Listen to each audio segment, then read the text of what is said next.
નમસ્કાર વિદ્યાર્થી મિત્રો, આજે ફરી એકવાર આપણે મળ્યા છીએ સંધાનના માધ્યમથી ઉચ્ચ શિક્ષણ માટે. આજનો વિષય ખૂબ જ રસપ્રદ છે, જેનેટિક્સ, જનીન વિદ્યા. આપણે સેમ 1માં પણ જે અમુક જેનેટિક્સના વિષયો હતા એની ચર્ચા કરેલી જ છે, તો થોડુંક એનું બેકગ્રાઉન્ડ લઈને આપણે આજે નવા વિષયોની ચર્ચા કરીશું. મિત્રો, જેનેટિક્સ એક એવો વિષય છે કે સમાજમાં તમે જુઓ કે કેરિયર માટે અથવા તમને જાણકારી માટે, રિસર્ચમાં બધી જ રીતે ખૂબ જ ઉપયોગી, અને વર્ષો પહેલાં બડિંગ હતો પણ હવે તો એ ફૂલ ફ્લેજ થઈ ગયો છે અને તમારા અર્થોપાર્જન અને જ્ઞાનોપાર્જન બંનેની પુષ્કળ વિકાસની તકો આમાં રહેલી છે. આગળ જઈએ પહેલાં એકવાર ફરી યાદ દેવડાવું કે જેનેટિક્સ જે ગ્લોબલ છે તો એના માટે આપણે એની ઇંગ્લિશ ટર્મિનોલોજીને બધું ખાસ યાદ રાખવું જોઈએ. તો ઇંગ્લિશ શબ્દો જ્યારે આવે ત્યારે ખાસ ધ્યાનપૂર્વક સાંભળજો. આપણે સમજીશું ચોક્કસ ગુજરાતીમાં, પણ તમારા માટે જે પ્રેઝન્ટેશન છે મેં ઇંગ્લિશમાં બનાવ્યું છે, જેથી નો ડાઉટ બહુ જ સિમ્પલ ઇંગ્લિશ છે કે જે તમે આરામથી સમજી શકો. પણ જ્યારે તમે ઉચ્ચ શિક્ષણ માટે, હાયર સ્ટડીઝ માટે જશો, પોસ્ટ ગ્રેજ્યુએશન કે ડોક્ટરેટ માટે, ત્યારે તમને આ ખૂબ જ મદદરૂપ થશે. તો આપણે શરૂ કરીએ આજના વિષયથી, genetics, the science of heredity, એટલે કે આનુવંશિકતાનું વિજ્ઞાન. અને આનુવંશિકતા વિશેનો આપણો ખ્યાલ બહુ જ ચોક્કસ છે કે પિતૃપેઢીમાંથી જનીનો દ્વારા, ડીએનએ દ્વારા એ સ્થાપિત થઈ ચૂક્યું છે કે સંતાનોમાં અને ત્યારબાદ તેમના સંતાનોમાં જે લક્ષણો ઉતરી આવે છે એ છે જેનેટિક્સ, સ્ટડી ઓફ જેનેટિક્સ. આપ સ્ક્રીન પર જોઈ શકો છો સર ગ્રેગર જોહાન મેન્ડલને. લાસ્ટ ટાઈમ પણ આપણે આ ચર્ચા કરી હતી કે શરૂઆતના પ્રાથમિક જેનેટિક્સના જે પ્રયોગો કહેવાય તે ડૉક્ટર ગ્રેગર જોહાન મેન્ડલે કર્યા હતા. તેઓ એક ઓસ્ટ્રિયન પાદરી હતા અને તેમના જે કોન્ટ્રીબ્યુશન છે તે આ સ્ક્રીન પર આપ જોઈ શકો છો કે વટાણાના છોડના અમુક ભાગો દેખાડ્યા છે. પાયસમ સટાઇવમ પર તેમને પ્રયોગો કરેલા અને 7 લક્ષણોને એક પછી એક ધ્યાનમાં રાખીને કરેલા, જેમાં બીજનો રંગ, બીજની સપાટી, પુષ્પની અગ્રીય અવસ્થા સ્થિતિ અથવા કક્ષીય અવસ્થા, તેનો રંગ વગેરે જોઈ શકો છો. જ્યારે તેમને આ કોન્ટ્રીબ્યુશન આપ્યું, તેમના યોગદાન બદલ તેમને આપણે ફાધર ઓફ જેનેટિક્સ અથવા જનીન વિદ્યાના પિતા તરીકે ઓળખીએ છીએ. મોનોહાઇબ્રિડ ક્રોસ એટલે કે એક સંકરણ પ્રયોગ જ્યારે એક જ લક્ષણને ધ્યાનમાં રાખીને તેમણે કર્યું તો એનો પ્રમાણ દ્વિતીય પેઢીમાં 3:1 મળ્યું. આ ડિટેલ્સમાં આપણે એટલા માટે નહીં જઈએ કારણ કે આપણે આની ચર્ચા અગાઉ કરી ચૂક્યા છે. આજે નવા વિષયોની ચર્ચા કરવાની છે. ડાયહાઇબ્રિડ ક્રોસ એટલે કે દ્વિસંકરણ પ્રયોગ, જેનું દ્વિતીય પેઢીમાં પ્રમાણ 9:3:1 હતું. બરાબર. આજે આપણે જેનો મિત્રો અભ્યાસ કરવાના છે એ પ્રમાણ બદલાય છે દ્વિતીય પેઢીમાં અને મેન્ડલના પ્રયોગોથી કંઈક ડેવિએશન છે. ડોમિનન્ટ એટલે કે પ્રભાવી, રિસેસિવ એટલે કે પ્રચ્છન્ન, ટેસ્ટ ક્રોસ, બેક ક્રોસ, હોમોઝાઇગસ, સમયુગ્મી, વિષમયુગ્મી એ શબ્દોથી આપણે પરિચિત છીએ. અત્યારે સ્ક્રીન પર જીનોટાઈપ, ફિનોટાઈપ જે શબ્દો છે તેનું આપણે ગુજરાતી જાણીએ છીએ જનીન પ્રકાર અને નરી આંખે દેખાતો સ્વરૂપ પ્રકાર. જનીન પ્રકાર આપણે જોઈ શકતા નથી. બંને સરખા હોય, પ્રભાવી હોય તો સમયુગ્મી પ્રભાવી કહીશું, એટલે કે હોમોઝાઇગસ ડોમિનન્ટ. ભિન્ન હોય તો હિટ્રોઝાઇગસ કહીશું. અને મેન્ડલના નિયમ પ્રમાણે હિટ્રોઝાઇગસમાં જે અભિવ્યક્ત થાય છે એ પ્રભાવી. લાલ રંગથી જે આર, કેપિટલ આર દેખાડ્યો છે તે પ્રભાવી. અને હોમોઝાઇગસ રિસેસિવ એટલે કે સમયુગ્મી પ્રચ્છન્ન. પ્રચ્છન્ન જનીનો વિશે મિત્રો એક ખાસ વાત યાદ રાખવાની કે તે માત્ર સમયુગ્મી સ્થિતિમાં જ અભિવ્યક્ત થઈ શકે છે. એક સંકરણ પ્રયોગનું એક ચિત્રીકરણ આપ જોઈ શકશો, જેમાં 3:1 દ્વિતીય પેઢીમાં મળે છે. સૌથી ઉપર પેરેન્ટલ જનરેશન છે, ગુલાબી અને અથવા જાંબલી અને સફેદ રંગના પુષ્પો. પ્રથમ પેઢીમાં બધા જ પુષ્પો જાંબલી રંગના છે પણ સફેદ રંગ માટેનું જનીન અંદર હાજર છે. અને દ્વિતીય પેઢીમાં એ 3:1 પ્રમાણમાં આપણને દેખાય છે. એવી જ રીતે જે આગળ આપણે પુષ્પના રંગને લક્ષણ તરીકે જોયું, એના બદલે અહીંયા ગાડી પુષ્પની લંબાઈને અથવા ઊંચાઈને, છોડની ઊંચાઈને આપણે લક્ષણ તરીકે લઈએ તો સેમ પ્રમાણ મળે છે, એટલે કે દ્વિતીય પેઢીમાં 3:1. આમાં પણ એક અલગ રીતે પણ બહુ જ ક્લિયર કે તમને 3:1 3:1 પ્રમાણમાં પ્રભાવી અને પ્રચ્છન્ન જોવા મળે છે, જેમાંથી એક સમયુગ્મી પ્રભાવી, 2 વિષમયુગ્મી પ્રભાવી અને 1 સમયુગ્મી પ્રચ્છન્ન છે. એવી જ રીતે જ્યારે આપણે 2 લક્ષણોને સાથે લઈએ મિત્રો, ત્યારે 2 લક્ષણોને સાથે લઈને તો 9, 3, 3, 1નું પ્રમાણ મળે છે, જેમાં 9 શુદ્ધ સમયુગ્મી અથવા વિષમયુગ્મી પણ પ્રભાવી, છેલ્લું 1 શુદ્ધ પ્રચ્છન્ન જનીનો ધરાવે છે અને વચ્ચેના ઇન્ટરમીડિયેટ એટલે કે મુક્ત વર્ગીકરણ દર્શાવે છે. મિત્રો, આ હતું આપણું બેકગ્રાઉન્ડ. હવે આગળ વધીએ એ પહેલાં આજે આપણે શેની ચર્ચા કરવાની છે તેની જાણકારી મેળવી લઈએ કે મેન્ડલના નિયમો પ્રમાણે આપણે જાણીએ છીએ કે એક સંકરણ પ્રયોગ એટલે શું, દ્વિસંકરણ પ્રયોગ અને એ બધા સ્થાપિત નિયમો છે એના, પ્રભાવીપણાનો નિયમ વગેરે. પણ જનીનો એકબીજા સાથે ઇન્ટરેક્ટ પણ કરે છે, એટલે કે તેઓ આંતરક્રિયા પણ કરે છે. આપ સ્ક્રીન પર જોઈ શકો છો કે ખૂબ જ સુંદર, જેને આપણે શિમલા મિર્ચ અથવા કેપ્સિકમ્સ કહીએ છીએ, તે દેખાઈ રહ્યા છે. બરાબર. હવે મેન્ડલના નિયમ પ્રમાણે જો 2 જ જનીનો હોય તો 2 જ રંગના કેપ્સિકમ મળે, ત્રીજું મળે નહીં. અહીંયા લગભગ તમે 6 રંગના કેપ્સિકમ જોઈ શકો છો, પીળા સહેજ વધતા ઘટતા શેડ્સમાં છે. એટલે ક્લિયરલી આપણે કહી શકીએ કે આ જે છે કેપ્સિકમ્સ, એના માટેના જનીનો રંગ માટેના જે છે તે વધુ છે, અથવા અંદર કંઈક પ્રક્રિયા કરીને એ લોકો એક નવું અભિવ્યક્તિ દર્શાવે છે. આ છે વટાણાના છોડના પુષ્પો, જે સૌથી સહેલાઈથી જેના ઉપર પ્રયોગો કરી શકાય, ઇકોનોમિક એટલે કે આર્થિક રીતે પણ આપણને પોસાય તેવા છે, સંપૂર્ણ પુષ્પ છે એટલે આપણે એની ઈચ્છિત પ્રજનન યોજી શકીએ તેમ છીએ, અને પુષ્કળ સંતતિ મળે છે, જેથી આપણા રિઝલ્ટ્સ આપણને ઓથેન્ટિક મળે છે. આ ઇનકમ્પ્લીટ ડોમિનન્સ દર્શાવે છે, એટલે કે લાલ રંગનું પુષ્પ પણ નથી, સફેદ પણ નથી. આપ જોઈ શકો છો કે ગુલાબી રંગનું છે, એટલે કે પ્રભાવીપણું સંપૂર્ણપણે વ્યક્ત થયું નથી. આમાં મેન્ડલનો જે 3:1નું પ્રમાણ છે એ બદલાઈને 1:2:1નું થાય છે. ઇનકમ્પ્લીટ ડોમિનન્સનું આ એક બીજું ઉદાહરણ છે. આપ જોઈ શકો છો કે લાલ અને સફેદ પિતૃ હોવા છતાં પ્રથમ પેઢીમાં બધા જ ગુલાબી, એટલે કે લાલ રંગ સંપૂર્ણપણે અભિવ્યક્ત થતો નથી. વધુ એક ઉદાહરણ મિરાબિલિસ જલાપામાં આપ જોઈ શકો છો કે પિતૃ લાલ અને સફેદ રંગના પુષ્પો ધરાવે છે, જ્યારે સંતતિ સંપૂર્ણપણે ગુલાબી. F2માં તમને 1:2:1ના પ્રમાણમાં પાછું લાલ, ગુલાબી અને સફેદનું પ્રમાણ મળે. અહીંયા પણ આપણે મિક્સ અભિવ્યક્તિ વટાણાના પુષ્પોમાં જોઈ શકીએ છીએ. જેવી રીતે અપૂર્ણ પ્રભાવિતાની વાત કરી, એવી રીતે કોડોમિનન્સ અથવા સપ્રભાવિતા પણ જોઈએ છે. આપણે આ ફર્સ્ટ સેમમાં ડિટેલમાં આપણે આનો અભ્યાસ કરી ચૂક્યા છે. સંપૂર્ણ પ્રભાવિતા એટલે કે મેન્ડલના નિયમ પ્રમાણે, અપૂર્ણ પ્રભાવિતા, અને હવે કોડોમિનન્સ એટલે કે સમપ્રભાવિતા. સમપ્રભાવિતામાં મિત્રો બંને જનીનો અભિવ્યક્ત થાય છે. આપ સ્ક્રીન પર સમપ્રભાવિતાનું ઉત્તમ ઉદાહરણ જોઈ શકો છો, જ્યાં લાલ અને સફેદ રંગના બંને જનીનો હાજર છે અને બંને અભિવ્યક્તિ કરી. આ પણ એક અતિ સુંદર પુષ્પ છે. અડધું પુષ્પ સફેદ છે, અડધું ગુલાબી, એટલે કે રંગ અને રંગવિહીન બંને અવસ્થા માટેના જનીનો અભિવ્યક્ત થયા છે. અને પ્રાણીઓમાં પણ આ જોવા મળે છે. આપણે કદાચ આવો મોર નરી આંખે નહીં જોયો હોય, પણ અડધો રંગીન છે અને અડધો સફેદ છે. બંને પ્રકારના જનીનોની અભિવ્યક્તિ જોવા મળે છે. ત્યારબાદ આપણે ચર્ચા કરી લઈએ મલ્ટિપલ એલેલ્સ અથવા બહુ વૈકલ્પિક જનીનોની, જેમાં કોઈ લક્ષણ માટે મેન્ડલના નિયમ પ્રમાણે માત્ર 2, પણ મલ્ટિપલ એલેલ્સમાં 2 કરતાં વધુ. રુધિર જૂથ એનું ઉત્તમ ઉદાહરણ છે. અહીંયા પણ આપ જોઈ શકો છો કે ઘણા બધા જનીનો છે, એટલે ઘણી બધી અભિવ્યક્તિ છે. આ નારાવેલ આઇપોમિયા પુરપુરિયા કરીને જે પ્રજાતિ જોવા મળે છે તેનું ઉદાહરણ છે. મનુષ્યની આંખમાં પણ આપણને ઘણા બધા જનીનોને કારણે આંખના વિભિન્ન રંગ જોવા મળે છે. આપણે ફરીથી યાદ રાખીએ કે જો માત્ર મેન્ડલનો નિયમ અનુસરાતો હોત તો આંખના રંગ માત્ર 2 હોય, પ્રભાવી અને પ્રચ્છન્ન. ત્રીજો રંગ હોઈ શકે નહીં.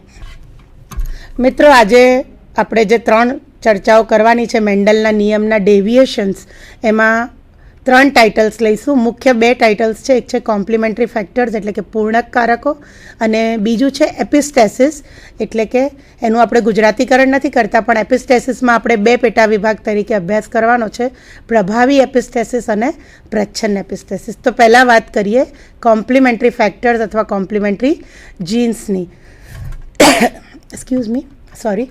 કોમ્પ્લિમેન્ટરી ફેક્ટર્સ એટલે એકબીજાને પૂરક હોય, એટલે બંનેને એકબીજા વગર ન ચાલે, પૂર્ણક અવસ્થા કહેવાય. એટલે આને આપણે પૂર્ણક કારકોની આંતરક્રિયા પણ કહીએ છીએ. ખાસ કરીને જ્યારે તેઓ સાથે ન હોય તો અભિવ્યક્તિ ન જોવા મળે અને સાથે હોય તો અભિવ્યક્તિ જોવા મળે. આમાં વૈજ્ઞાનિકોએ વટાણાના છોડ પર કામ કરેલું છે જેનું નામ છે લેથાઇરસ ઓડોરેટસ, અને એમાં પુષ્પના રંગ ઉપર આ પ્રયોગ કરવામાં આવેલો. હું આપને એના ચિત્રો પણ બતાવીશ. આપણે એની થોડી ચર્ચા પહેલાં કરી લઈએ કે બેટ્સન અને પન્નેટ નામના વૈજ્ઞાનિકોએ એની ઉપર પ્રયોગો કર્યા. એકચ્યુઅલી એ લોકો મેન્ડલના પ્રયોગો જ કરતા હતા અને વટાણાના લેથાઇરસ ઓડોરેટસ પ્રજાતિમાં જે પુષ્પનો રંગ હતો એ જાંબલી અને સફેદ હતો. અને નોર્મલી એમને જ્યારે પ્રયોગો કર્યા તો 3:1 પ્રમાણ મળ્યું, 2 લક્ષણોનો લીધા તો 9:3:3:1 પ્રમાણ મળ્યું અને એવરીથિંગ વોઝ ઓકે. પણ એકવાર એવું થયું કે જ્યારે એમને માત્ર સફેદ અને સફેદ રંગના પુષ્પ ધરાવતા છોડ વચ્ચે સંકરણ યોજ્યું તો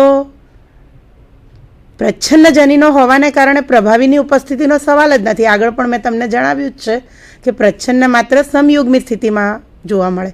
એટલે આ કેસમાં જ્યારે કે પિતૃ બંને સફેદ પુષ્પ ધરાવતા હતા તો પ્રભાવી જનીનની હાજરીનો પ્રશ્ન જ ઉપસ્થિત નથી થતો. પણ જ્યારે આ સંકરણ થયું અને પ્રથમ પેઢીનો અભ્યાસ કરવામાં આવ્યો તો પ્રથમ પેઢીના બધા જ પુષ્પ જાંબલી રંગના જોવા મળ્યા. એટલે આ એક આશ્ચર્યજનક ઘટના હતી કે પ્રચ્છન્નમાંથી પ્રભાવી અભિવ્યક્તિ કેવી રીતે જોવા મળી. પછી આગળ એમને પ્રયોગ કર્યો સેલ્ફ ફર્ટિલાઇઝેશન એટલે કે સ્વફલન યોજ્યું તો દ્વિતીય પેઢીમાં પણ 9:3:3:1 બદલે પ્રમાણ જોવા મળ્યું 9:7, જેમાં 9 જાંબલી પુષ્પવાળા હતા અને 7 સફેદ પુષ્પવાળા હતા. તો આ કેવી રીતે બન્યું મિત્રો, આપણે એની ચર્ચા કરીએ. સ્ક્રીન પર આપ જોઈ શકશો. થોડુંક ઇંગ્લિશ પણ વાંચો અને કોન્સન્ટ્રેટ કરીને, જેથી આપને આગળ અભ્યાસમાં મુશ્કેલી ના પડે. મેં આપને જે વાત કરી એ જ છે. બેટ્સન અને Punnett worked on a pea plant lathyrus odoratus. Character is purple or white flowers. Color is produced by anthocyanin pigment but an enzyme is required for production of the complex. હવે મિત્રો આ વસ્તુ સમજીએ કે સામાન્ય રીતે જે મેન્ડલને આપણે ફોલોઅપ કરીએ તો કોઈ એક લક્ષણ માટે માત્ર એક જ જનીન હોય. અહીંયા ગાડી જ્યારે જાંબલી રંગના પુષ્પો ઉદ્ભવ્યા તો એની જે એ લોકોએ સ્ટડી કર્યો એના ઉપરથી ખબર પડી કે જાંબલી રંગ માટે માત્ર એક જનીન જવાબદાર નથી.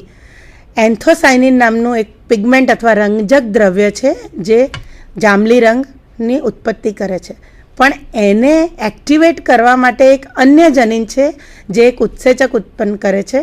એટલે આખી 3 લાઇન ચેઇન બની કે ધારો કે આપણે એ અને બી એમ નામ આપીએ છીએ તો એ જનીન જે છે એ ઉત્સેચક બનાવશે અને ઇન ટર્ન એ બી જનીનને એન્થોસાયનિન ઉત્પન્ન કરવા માટે ઉત્તેજિત કરશે.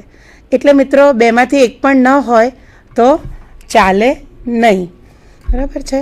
હવે આપ સુંદર લેથાઇરસ ઓડોરેટસનું જાંબલી પુષ્પ જોઈ શકો છો અને સફેદ પુષ્પ આઈ ડોન્ટ થિંક કે મારે તમને બતાવવાની જરૂર છે, પણ પેરેન્ટ જનરેશન તરીકે જ્યારે વ્હાઇટ લીધા તો F1 પેઢીમાં આપણને આવા સુંદર જાંબલી રંગના પુષ્પો જોવા મળ્યા.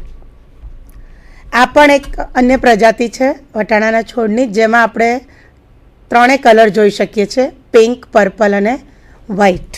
બરાબર છે.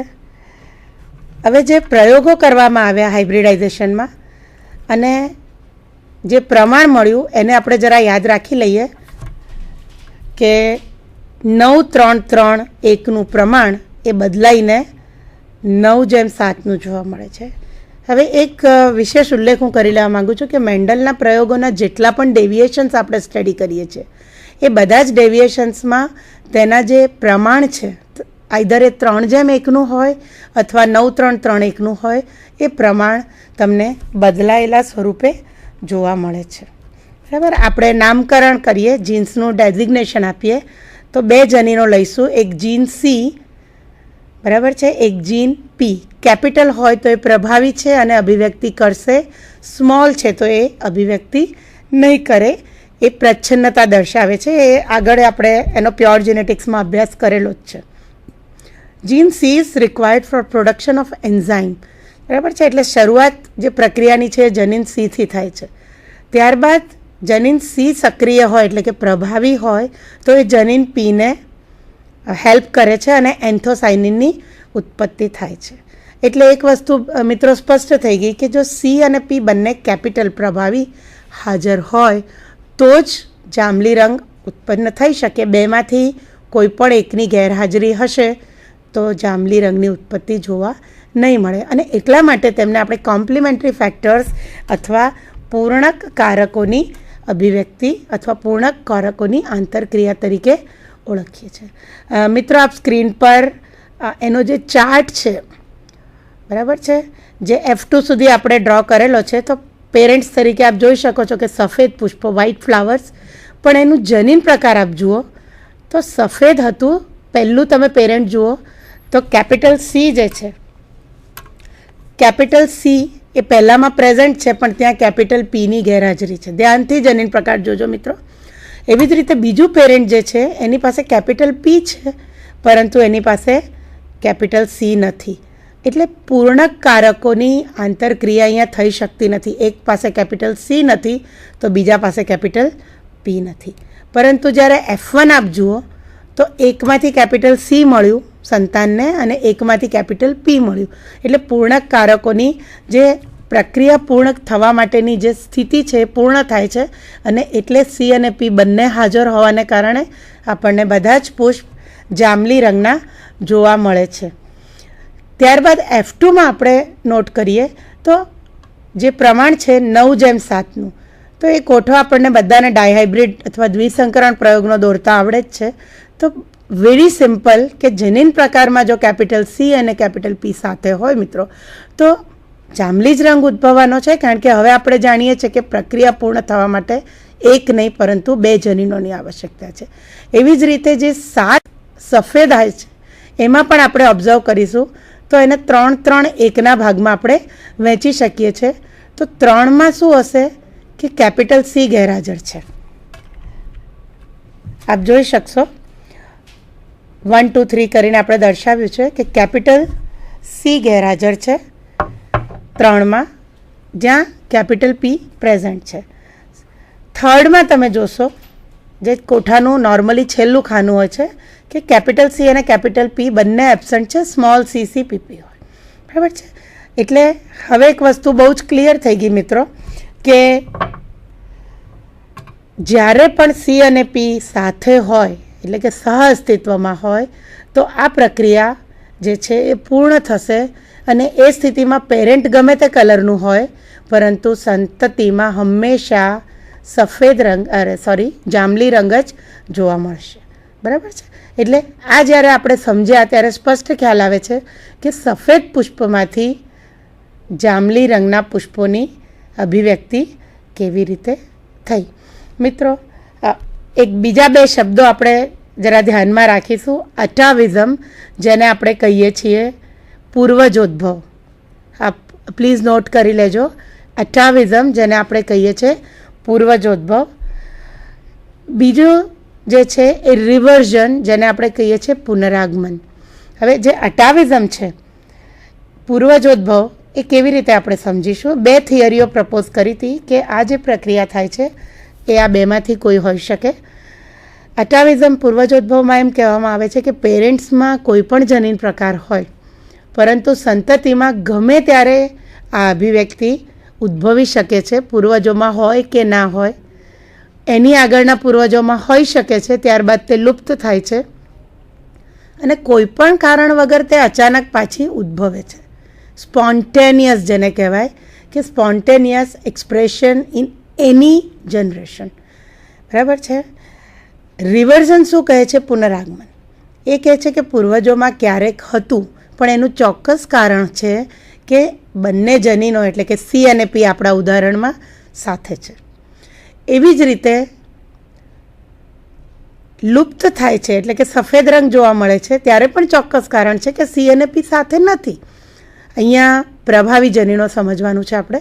એવી જ રીતે જે પણ પેઢીમાં ફરીથી તેઓ પાછા થાય છે, જે આપણે એક્ઝામ્પલ જોયું એમાં કે પ્રથમ પેઢીમાં સી અને પી ભેગા થાય છે તો સહ અસ્તિત્વને કારણે જે પ્રક્રિયા પૂર્ણ થાય છે તો આપણને ફરીથી આ જોવા મળે છે. એટલે હવે રિવર્ઝનની આ થિયરી છે એ સર્વ સ્વીકૃત છે. તો મિત્રો આ ચર્ચાથી આપને કોમ્પ્લિમેન્ટરી ફેક્ટર્સ અથવા પૂર્ણક કારકોની આંતરક્રિયા વિશે બહુ જ સ્પષ્ટ ખ્યાલ આવી ગયો હશે. આપણે એક જ લાઇનમાં સમરાઇઝ કરી લઈએ કે જ્યારે કોઈ પણ અભિવ્યક્તિ બે અથવા વધુ જનીનો, આપણે બેનું એક્ઝામ્પલ લીધું છે, પણ બે અથવા વધુ જનીનોના આંતરક્રિયાને કારણે ઉદ્ભવતું હોય અને ચોક્કસપણે જો એમનું પ્રભાવી જનીનને કારણે ઉદ્ભવતું હોય તો જે પણ પેઢીમાં પ્રભાવી જનીનો સાથે હશે, બધા જ જનીનો પૈકી ઓછામાં ઓછા એક પ્રભાવી જનીનની હાજરી હોવી આવશ્યક છે. તો જે પણ પેઢીમાં પ્રભાવી જનીન સાથે હશે ત્યારે આ અભિવ્યક્તિ થશે અને સંતતિમાં જનીન પ્રકાર બદલાવાને કારણે જ્યારે પણ આ સાથે નહીં હોય અથવા ગમે તે એક જનીનમાં પ્રચ્છન્ન અભિવ્યક્તિ હશે તો આ અભિવ્યક્તિ થઈ શકશે નહીં. બરાબર. હવે આપણે નેક્સ્ટ ટોપિક ઉપર જઈએ, જેને આપણે એપિસ્ટેસિસ કહીશું.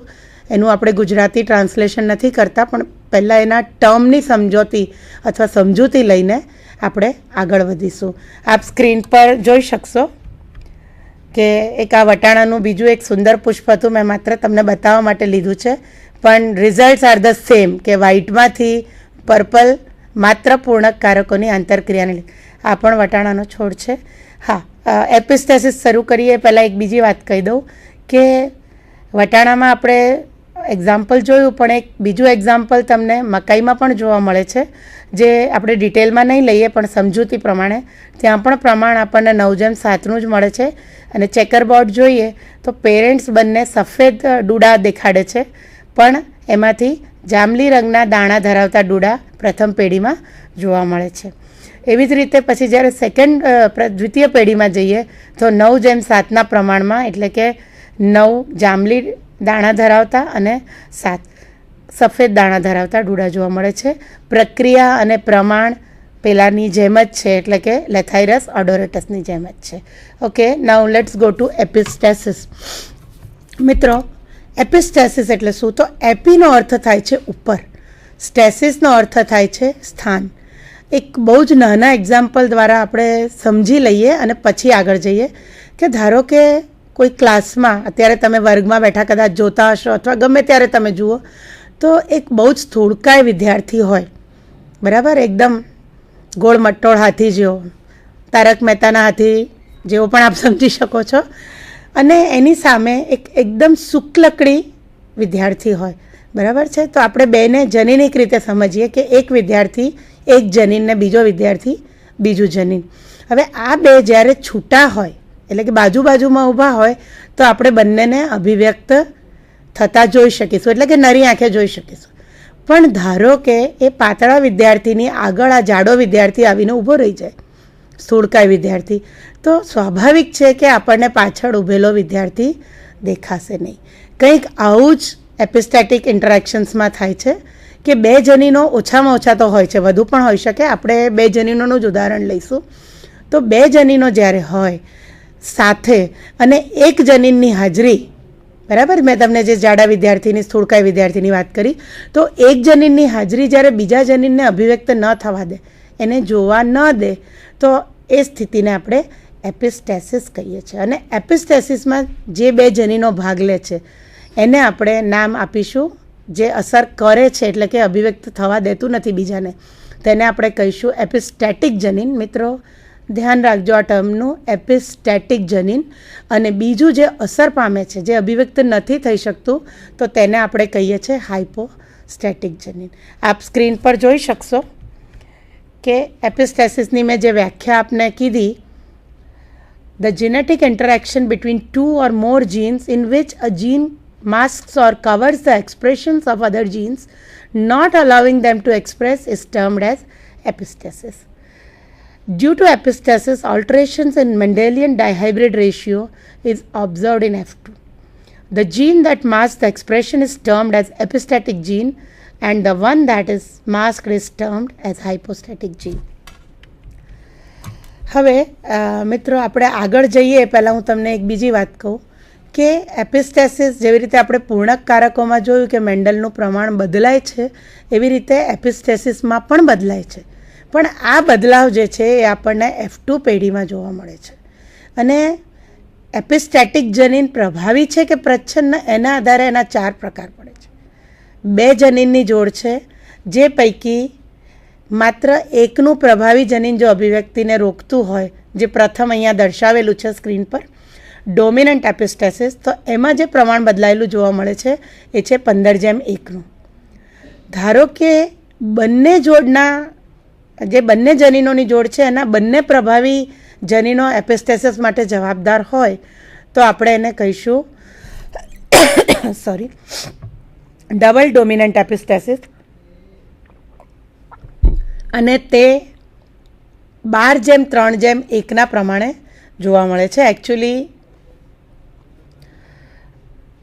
કંઈક આમાં થોડીક મિસ્ટેક થઈ છે. ડોમિનન્ટ એપિસ્ટેસિસ જે છે એ 12:3:1 છે, કરેક્શન કરીને વાંચજો, અને ડબલ ડોમિનન્ટ એપિસ્ટેસિસ છે એ 15:1 છે. આપણે ડોમિનન્ટ એપિસ્ટેસિસનો અભ્યાસ કરવાનો છે, આગળ એની ચર્ચા કરીશું. રિસેસિવ એપિસ્ટેસિસ થર્ડ નંબર જે છે 9:3:4 એનું બદલાયેલું પ્રમાણ છે, અને ડબલ રિસેસિવ જે બંને જોડના પ્રચ્છન્ન જનીનો જે કરતા હોય એ 9:7નું પ્રમાણ, એને આપણે કોમ્પ્લિમેન્ટરી ફેક્ટર્સ તરીકે પણ જોયા. બરાબર છે. અહીંયા મિત્રો યાદ રાખીશું કે પ્રથમ પેઢીમાં તો પ્રભાવી જનીન જ અભિવ્યક્ત થાય છે, દ્વિતીય પેઢીમાં આપણને આ બદલાવ જોવા મળે છે. બરાબર છે.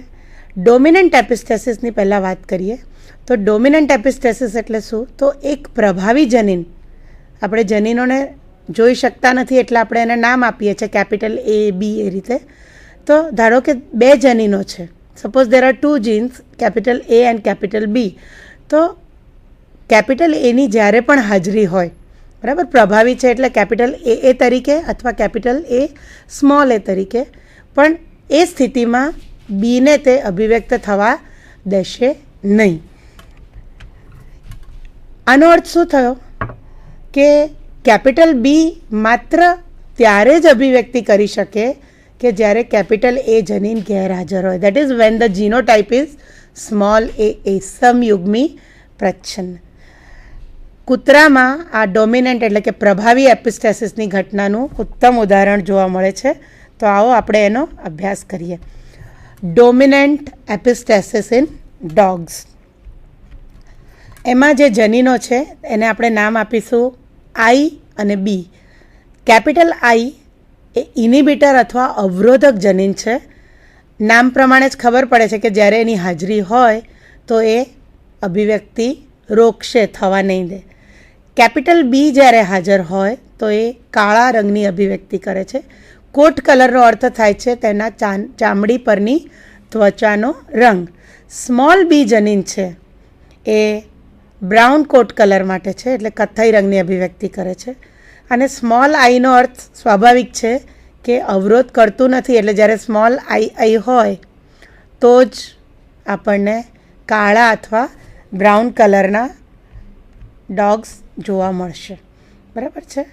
ફરીથી યાદ કરી લઈએ કે જે એપિસ્ટેટિક ને હાઇપોસ્ટેટિક શબ્દો આપણે સમજ્યા છે, તો કેપિટલ I જનીન છે એ અવરોધવાને કારણે, પ્રભાવી હોવાને કારણે એપિસ્ટેટિક છે, અને રંગ માટેનું જે જનીન છે બ્લેક અથવા બ્રાઉન કંઈ પણ, તો એ હાઇપોસ્ટેટિક છે કારણ કે તે અસર પામે છે.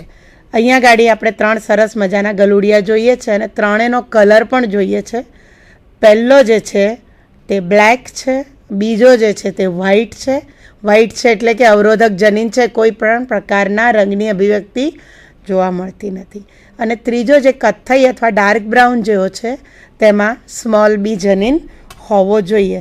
આ જ વસ્તુને આપણે ચેકરબોર્ડ પ્રમાણે સમજીએ તો જ્યારે કથ્થઈ અને સફેદ રંગની ત્વચા ધરાવતા કૂતરા વચ્ચે સંકરણ યોજવામાં આવે તો આપ સ્ક્રીન પર ક્લિયરલી જોઈ શકો છો કે પ્રથમ પેઢીમાં બધા જ સફેદ છે. કેમ કે કેપિટલ I પ્રભાવી જનીનની હાજરી છે જે અવરોધક છે, અને જ્યાં સુધી એ હાજર છે ત્યાં સુધી બધા જ કૂતરાના કલર્સ જે છે ત્વચાના એ બધા જ સફેદ હશે.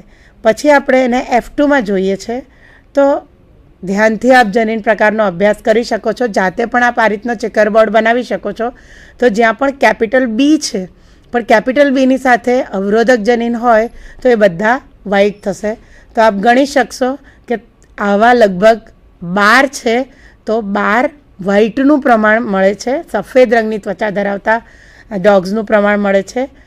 3 તમને એવા મળશે કે જ્યાં સ્મોલ આઈ છે એટલે કે અવરોધક જનીન ગેરહાજર છે, એટલે કેપિટલ બી હોવાને કારણે કાળા રંગની અભિવ્યક્તિ જોવા મળે છે. અને માત્ર એક એવું છે જેમાં સ્મોલ બીબી સ્મોલ આઈ કોમ્બિનેશન હોય, એટલે કે અવરોધક જનીન પણ નથી એટલે સફેદ નથી થતું, પણ સ્મોલ બી સમયુગ્મી હોવાને કારણે તમને બ્રાઉન કલરની જોવા મળે. એટલે આપણે સમરાઇઝ કરી શકીએ કે પ્રભાવી એપિસ્ટેસિસને પરિણામે મેન્ડેલિયન ડાયહાઇબ્રિડ રેશિયો જે છે તે 9:3:3:1ના પ્રમાણમાં જે હોવું જોઈએ તેને બદલે તે બદલાઈને 12:3:1ના ગ્રુપિંગમાં જોવા મળે છે. કે એવી જ રીતે જ્યારે પ્રચ્છન્ન જનીન એપિસ્ટેસિસ માટે જવાબદાર હોય તો એ ઘટનાને આપણે કહીશું પ્રચ્છન્ન જનીન. બરાબર. એનું ઉદાહરણ જોતાં પહેલાં એની ટર્મિનોલોજી સમજી લઈએ કે સપોઝ દેર આર 2 જીન પેર, ધારો કે 2 જનીન જોડ હોય એ અને બી, એમાં ધારો કે એ જનીન એપિસ્ટેસિસ માટે જવાબદાર છે, તો રિસેસિવ એટલે કે પ્રચ્છન્ન એપિસ્ટેસિસમાં સ્મોલ એ જનીન પ્રકાર હોવો જરૂરી છે. શા માટે સ્મોલ એ સમયુગ્મી? કારણ કે જો એ વિષમયુગ્મી હોય કેપિટલ એ સ્મોલ એ તરીકે, તો પ્રભાવી જનીન હોવાને કારણે એપિસ્ટેટિક નહીં થઈ શકે. એટલે સ્મોલ એ જ્યારે પણ હોય તો કેપિટલ બી સમયુગ્મી કે વિષમયુગ્મી ગમે તે સ્થિતિમાં હોય તેને એક્સપ્રેસ નહીં કરી શકે. એટલે ડોમિનન્ટ કરતાં અહીંયા ઊંધું થશે કે કેપિટલ બી જનીન માત્ર ત્યારે જ એક્સપ્રેસ કરી શકે અથવા અભિવ્યક્ત થઈ શકે જ્યારે કેપિટલ એ સમયુગ્મી એટલે કે કેપિટલ એ અથવા વિષમયુગ્મી એટલે કે કેપિટલ એ સ્મોલ એ તરીકે હાજર હોય. હવે આપણે અભ્યાસ કરીએ રિસેસિવ એપિસ્ટેસિસ ઇન માઇસ એટલે કે પ્રચ્છન્ન એપિસ્ટેસિસ ઉંદરમાં. બરાબર. ઘણા બધા એક્ઝામ્પલ્સમાં આપણે પ્રચ્છન્ન એપિસ્ટેસિસ જોયું છે, પણ ઉંદરમાં એ બહુ જ સારી રીતે જોવા મળે છે અને બહુ જ સહેલાઈથી સમજી શકાય તેવું છે. તે ઉંદરના ચામડી પરની વાળની ભાતમાં જોવા મળે છે. એમાં મુખ્ય 3 ભાત જોવા મળે છે. અહીંયા ભાત એટલે પેટર્ન તરીકે સમજવાનું છે. એમાં 3 જે પ્રકાર છે એમાં પહેલો પ્રકાર છે અગાઉટી. બરાબર છે. અગાઉટી પેટર્ન એટલે શું કે વાળનો મોટો ભાગ રંગીન એટલે કાળો અથવા ભૂખરો હોય છે અને ત્વચાની નજીકનો ભાગ થોડો પીળા રંગના પટ્ટાની હાજરી દર્શાવે છે. આ આદિ અથવા મૂળભૂત પ્રકાર છે અને વાઇલ્ડ ટાઈપના ઉંદર જે પણ હોય, બરાબર છે. વાઇલ્ડ ટાઈપ એટલા માટે કહું છું કારણ કે આપણે ઘણી ફેર લેબોરેટરી માઇસ જોયા છે જે નાના નાના સફેદ રંગના હોય છે, તો એ બધા આલ્બિનો હોય છે. આપણે અગાઉટીની વાત કરીએ તો આદિ અથવા મૂળભૂત પ્રકારનું જે છે એ અગાઉટી છે. એના માટેનું જનીન અલગ છે. ત્યારબાદ રંગ માટેનું જનીન જે છે એ સેકન્ડ પેટર્નની વાત કરીએ તો કાળા રંગ માટેનું જનીન છે જે બ્લેક પેટર્ન બતાવે છે અથવા ભૂખરી ગ્રે પણ કહી શકાય. અને ત્રીજી જે અવસ્થા છે જેમાં રંગવિહીન અવસ્થા એટલે કે આલ્બિનો અથવા સફેદ જોવા મળે. આ 3 પેટર્ન્સ આપણને અગાઉટી, બ્લેક અને સફેદ જોવા મળે. તો એપિસ્ટેસિસ જે આમાં પ્રચ્છન્ન પ્રકારનું છે કેવી રીતે જોવા મળે છે આવો મિત્રો જોઈએ. આપ સ્ક્રીન પર જોઈ શકશો કે 3 પ્રકારના ઉંદર તમને અહીંયા બહુ ક્લિયરલી દેખાઈ રહ્યા છે. પહેલું જે છે આલ્બિનો છે, જેમાં જે જનીન છે એમાં નેચરલી ખ્યાલ આવે છે કે કલર માટેની અભિવ્યક્તિ માટેના જનીન નથી એટલે તે સફેદ છે. જીન એ સક્રિય હોય કેપિટલ હોય તો રંગની અભિવ્યક્તિ થાય છે એટલે બ્લેક અથવા ભૂખરા રંગના ઉંદર જે સેકન્ડ દેખાઈ રહ્યું છે. અને એની સાથે સપ્લિમેન્ટેશનમાં, આ શબ્દ મિત્રો યાદ રાખજો, સપ્લિમેન્ટેશન અથવા પૂરક અવસ્થામાં જીન બી હોય તો અગાઉટી અભિવ્યક્તિ જોવા મળે. એટલે મેં જે સૌથી પહેલાં કીધું કે મૂળભૂત પ્રકારની અભિવ્યક્તિ, બરાબર છે. એને આપણે આ રીતે જોઈ શકીશું કે પીળા રંગના પટ્ટાની હાજરીને લીધે સહેજ કલર બ્રાઉનિશ છે. તો આલ્બિનો, અગાઉટી અને બ્લેક એ 3 કોટ કલર પેટર્ન્સ એટલે કે ચામડી પરના વાળની ભાત છે. અને આ એનું ચેકર બોર્ડ છે. તો પેરેન્ટ્સ તરીકે આપ જોઈ શકો છો કે અગાઉટી છે પણ વિષમયુગ્મી છે, capital B small B, capital C small C, બરાબર છે. અને જે 16 સંતતિનો કોઠો આપ જુઓ છો તો જ્યારે કેલ્ક્યુલેટ કરશો તો આપણને જે પ્રમાણ 9:3:3:1નું જોવા મળે તો સૌથી નીચે જે પ્રમાણ દર્શાવ્યું છે એ બદલાઈને 9:3:1 અને 4 સ્વરૂપે જોવા મળે છે. 9 અગાઉટી, 3 બ્લેક અને 4 આલ્બિનો એ પ્રકારની સંતતિ જોવા મળે છે. આમાં આપ વધુ સારી રીતે જોઈ શકશો. હવે ધ્યાનથી આનો જનીન પ્રકારનો અભ્યાસ કરો તો આપ જોશો કે કેપિટલ બી અને કેપિટલ એ, આપણે કેપિટલ બી અને એ જે જનીનો લીધા છે અગાઉટી માટેના અને રંગ માટેના, તો જેટલા બ્રાઉન દેખાઈ રહ્યા છે 9, એ ક્લિયર છે કે એમાં રંગ માટેનું જનીન પણ હાજર છે અને અગાઉટી માટેનું જનીન પણ હાજર છે. એટલે સ્વાભાવિક છે કે અગાઉટી અભિવ્યક્તિ છે.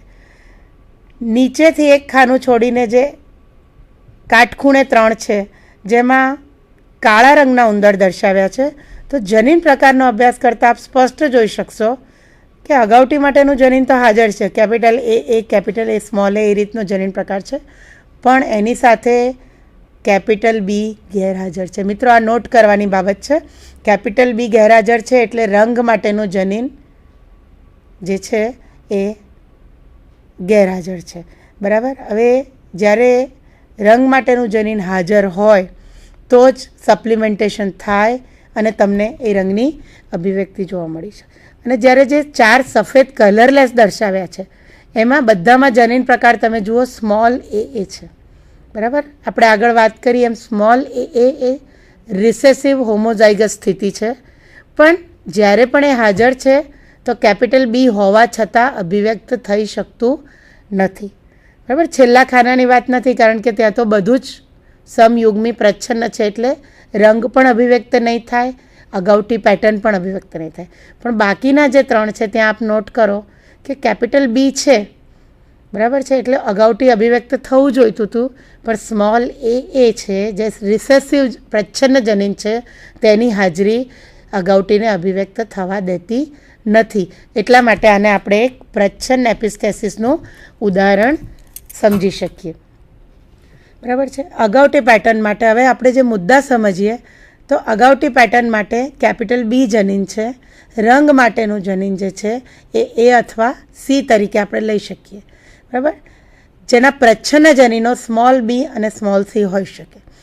સ્મોલ સી જ્યારે હાજર હોય ત્યારે હંમેશા અગાઉટીનું જનીન હોવા છતાં તમને અગાઉટી અભિવ્યક્તિ નહીં મળે, કારણ કે સ્મોલ સી જનીન જે છે એ એપિસ્ટેટિક અવસ્થા દર્શાવે છે, જ્યારે એની સામે કેપિટલ એ જનીન જે અગાઉટી માટેનું છે, અથવા આ ઉદાહરણમાં આપણે જોયું એ પ્રમાણે કેપિટલ બી જનીન એ અગાઉટી પેટર્ન માટેનું ગમે તે જનીન હોય, આપણે જે પણ ડેઝિગ્નેશન આપીએ, પણ સ્મોલ જ્યારે સમયુગ્મી સ્થિતિમાં હોય પ્રચ્છન્ન જનીનો ત્યારે એ પેટર્ન અભિવ્યક્તિ દર્શાવશે નહીં અને હાઇપોસ્ટેટિક જનીન તરીકે વર્તશે.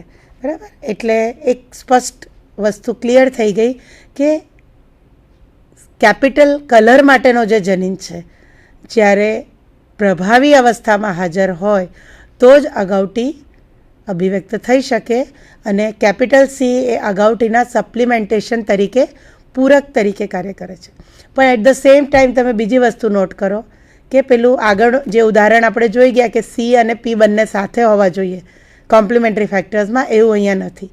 અહીંયા રંગ માટેના જનીનની અગાઉટીના જનીનને જરૂર છે, પણ વાઇસે વર્સા એટલે કે વિપરીત અવસ્થામાં જોઈએ તો રંગ માટેના જનીનને અગાઉટીની જરૂર નથી, કારણ કે જ્યાં અગાઉટી માટેના પ્રચ્છન્ન જનીનો છે ત્યાં પણ તમને રંગની અભિવ્યક્તિ તો જોવા મળે જ છે. એટલે it is a one way matter, જેને આપણે પ્રચ્છન્ન એપિસ્ટેસિસ તરીકે ઓળખીશું. 2 વે મેટર હોય તો એને આપણે ડબલ રિસેસિવ એપિસ્ટેસિસ અથવા બેવડા પ્રચ્છન્ન એપિસ્ટેસિસ તરીકે જોઈએ, જેમાં 9:7નું પ્રમાણ જોવા મળે છે. હવે જ્યારે આપણે આ સમજૂતી લીધી છે ત્યારે એક પ્રાણીનું ઉદાહરણ પણ લઈએ. આપ ઘણા બધા રંગના બાયવોલ્સ જોઈ શકો છો. ક્લેમ્સ, આપણે ગુજરાતીમાં સિમ્પલ લેંગ્વેજમાં એમને છીપલા તરીકે ઓળખીએ છીએ. આ જે છીપલા છે તેમાં જ્યાં પણ પ્રભાવી અભિવ્યક્તિ છે અને સાથે સપ્લિમેન્ટેશન છે ત્યાં બધે જ તમને ડાર્ક રંગની અભિવ્યક્તિ જોવા મળે છે. જ્યાં રંગવિહીન અવસ્થા છે ત્યાં તમને લાઇટ યલો કલર જોવા મળી રહ્યો છે, અને 3 તમને કલર્ડ દેખાય છે જે વચ્ચેના છે, એકદમ ડાર્ક પણ નથી, પિંકિશ રેડ જેવા છે. તો એ પ્રચ્છન્ન જ્યાં પૂરક અવસ્થા પૂર્ણ નથી થતી એ અવસ્થા દર્શાવે છે. એટલે આ પણ એક રિસેસિવ એપિસ્ટેસિસનું એક બહુ જ સરસ ઉદાહરણ છે.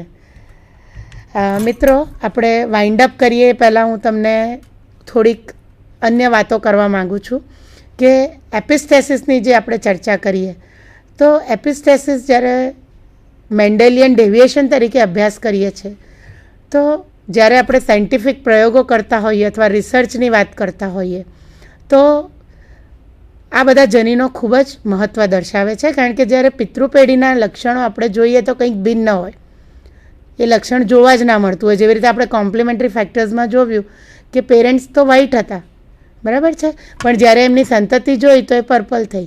એટલે એ અભ્યાસનો વિષય છે કે જનીનો જ્યારે સાથે હોય ત્યારે જુદું બિહેવિયર કરે છે.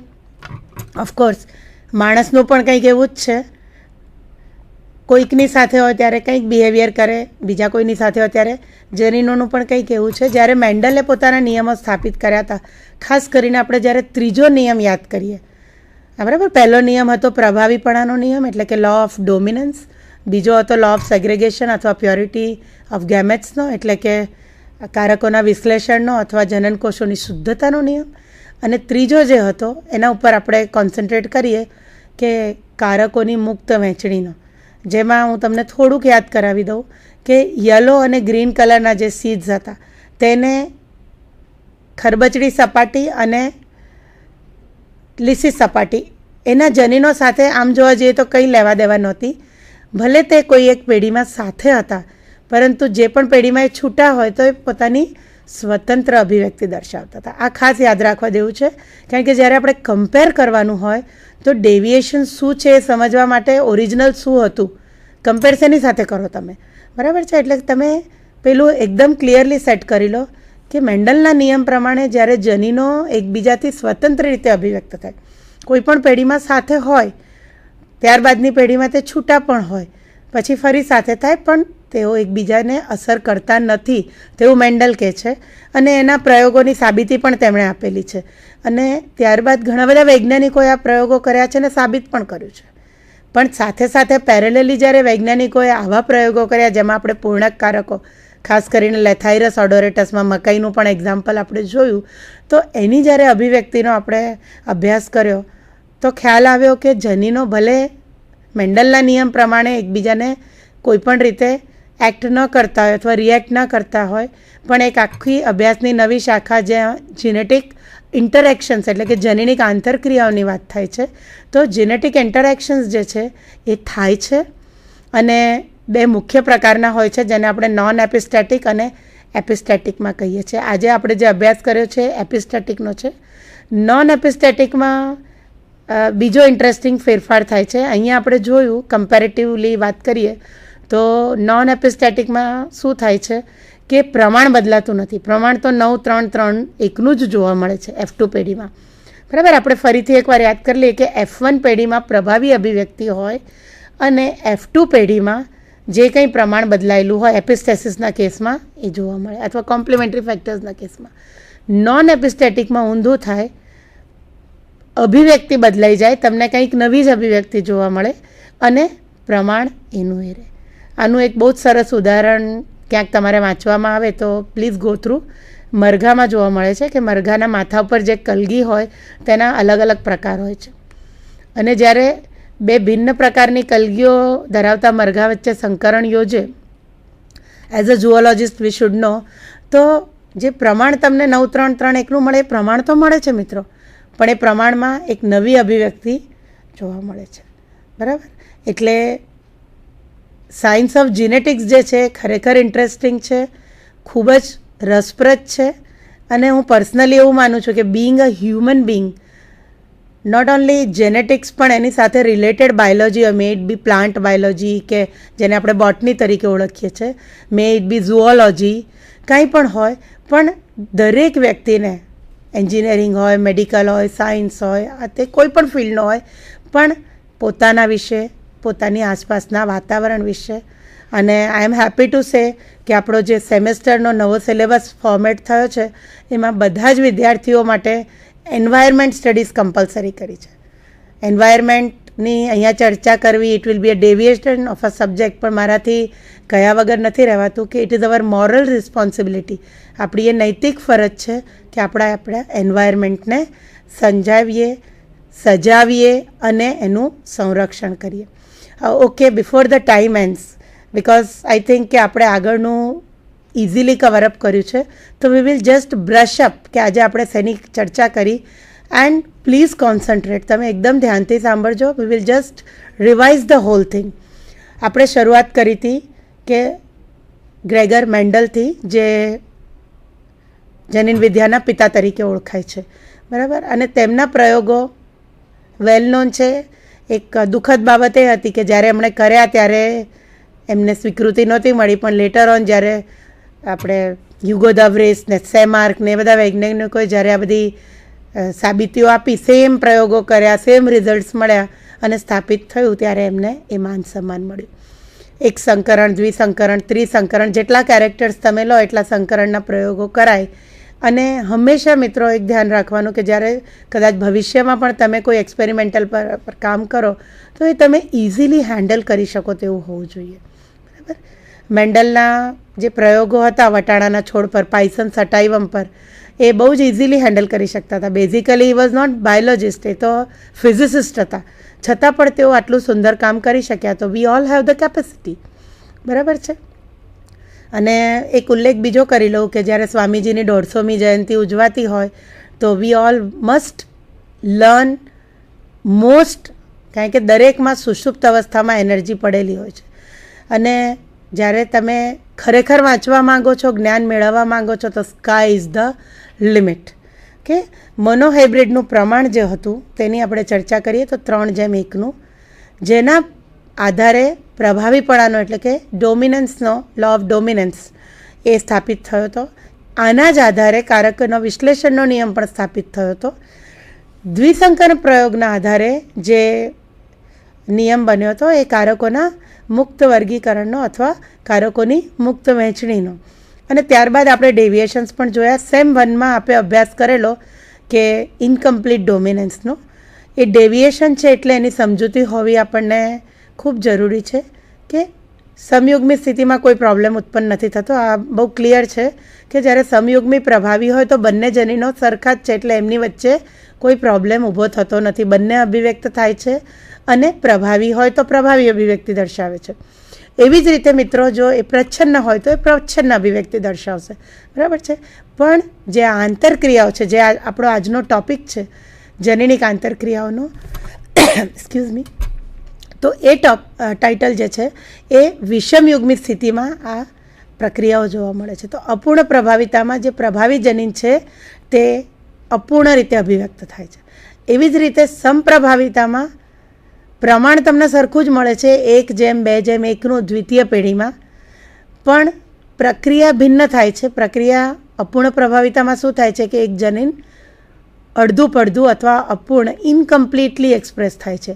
જ્યારે સમપ્રભાવિતામાં વિષમયુગ્મી સ્થિતિમાં બંને જનીનો અભિવ્યક્ત થાય છે. આ ખાસ યાદ રાખજો કે સમપ્રભાવિતામાં બંને જનીનો અભિવ્યક્ત થાય છે. આપણે બ્લડ ગ્રુપ્સ, બરાબર છે, એનો અભ્યાસ કરેલો સમપ્રભાવિતામાં, અને બહુ ક્લિયરલી જોવા મળે છે કે જનીન એ, એન્ટીજન એ અને એન્ટીજન બી એ બંને કોડોમિનન્ટ જનીનોને પરિણામે એ બી રુધિર જૂથ ધરાવતા વ્યક્તિના રુધિરમાં જોવા મળે છે, રાઈટ.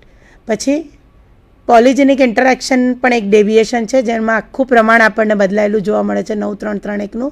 આપણે થોડુંક યાદ કરી લઈએ કારણ કે આખું ડેવિએશનની સમરી છે.